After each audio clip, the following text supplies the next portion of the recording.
Cedar, why is pollination everyone's business? Have you ever seen the bees with those big balls of pollen on their back legs? So they're collecting that pollen from the flowers and they're bringing it back to make their bee bread in the hive. But in the process, they're sharing pollen from one flower to the next. And that's the process of pollination, which every plant needs in order to reproduce. Without that pollination, we lose a lot of those species that we really rely on.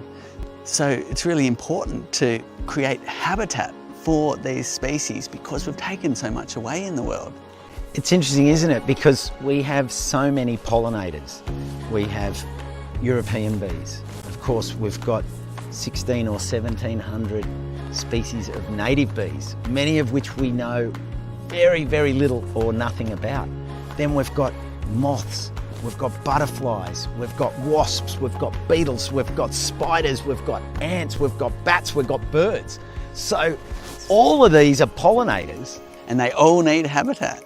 So really, whether it's our balcony or our rooftop or our street verge, we're all connected to the town, the city, the state, and the country. And then, I suppose, the planet. Absolutely, it's this beautiful thing of creating these corridors to rewild our world. Without the wild spaces, all of these species, we just might start losing them. Rewilding, that to me is the window, it's the bridge, it's the entry point for people to join in. And you don't have to be a beekeeper, not everyone can be a beekeeper, but you can help the beekeepers by, as you say, providing the habitat.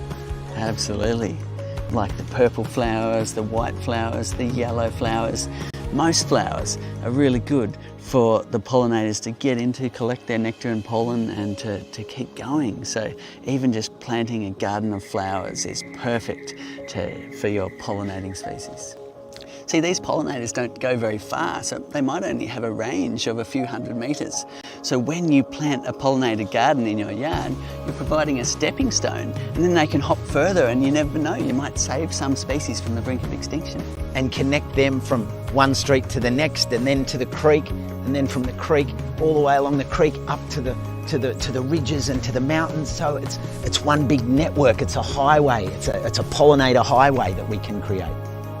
Exactly. All of these pollinator corridors connecting all the places together is what we need to save all of our bee species, to make sure our plants are being pollinated and the world that we all completely rely on stays working like one perfect system.